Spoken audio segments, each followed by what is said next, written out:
الله الرحمن الرحیم و به نستعین. دوستان همیشه همراه، عزیزانی که همیشه ما رو در برنامه‌های مختلف همراهی میکنید، السلام علیکم و رحمت الله و برکاته. با برنامه‌های کوتاه جدیدی در خدمت شما دوستان و عزیزان هستیم. راز شاد زیستن، چگونه یک زندگی خوب و خوش رو تجربه بکنیم، چگونه شاد زندگی بکنیم، چگونه به روی زندگی لبخند بزنیم. مطلبی که تمام فیلسوفان، تمام جامعه شناسان، تمام روانشناسان و تمام مکتب‌ها و ادیان آسمانی و مکتب‌های ساخت بشری به دنبال این هستند که سعادت رو، خوشبختی رو و لبخند رو به زندگی انسان برگردانند.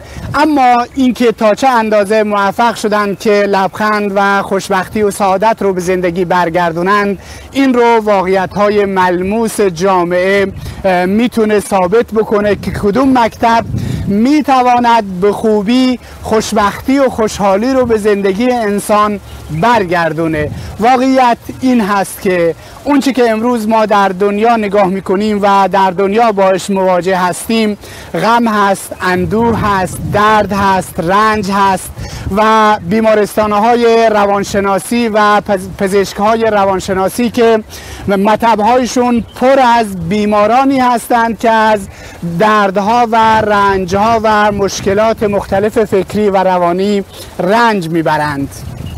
بسیاری از انسانها با سرنوشت می جنگند، با زمین و زمان در حالت جنگ به سر می برند، با سنت‌های الهی مبارزه می کنند، با قضا و قدر الهی مبارزه می کنند و این گونه زندگی رو برای خودشون و برای دیگران تلخ می کنند، در حالی که انسان می تواند با پذیرفتن واقعیت های زندگی و کنار آمدن با اون چه که در زندگی باش مواجه هست یک زندگی خوب، شیرین و با سعادت داشته باشه، طوری که خودش به زندگی لبخند بزند و زندگی به او لبخند بزند.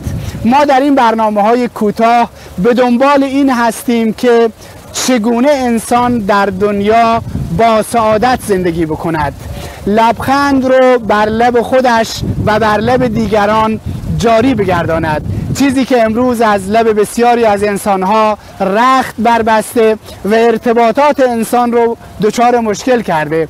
چه بسا برادران رو با یکدیگر قهر می کند، یک خانواده رو از هم می پاشه، زن و مرد رو باعث می شود که طلاق بشن و از یکدیگر جدا بشوند و چه بسا که این دردها و رنجهای زندگی و سختگیری هایی که ما داریم به اندازه شدید هستند که باعث می شوند که انسانها خودکشی بکنند. این است که ما آمار خودکشی رو در دنیای غرب و در دنیای اروپا که چه بسا از نظر سطح رفاه و آسایش و زندگی مادی سطح بسیار خوب و بالایی دارند، اما ما آمار خودکشی، افسردگی رو و غمها رو و در واقع بیمارستانهای روانپزشکی رو پر از این گونه بیماران میبینیم. این علتش این هست که ما به زندگی لبخند نزدیم، ما نتوانستیم با سنت‌های الهی در روی زمین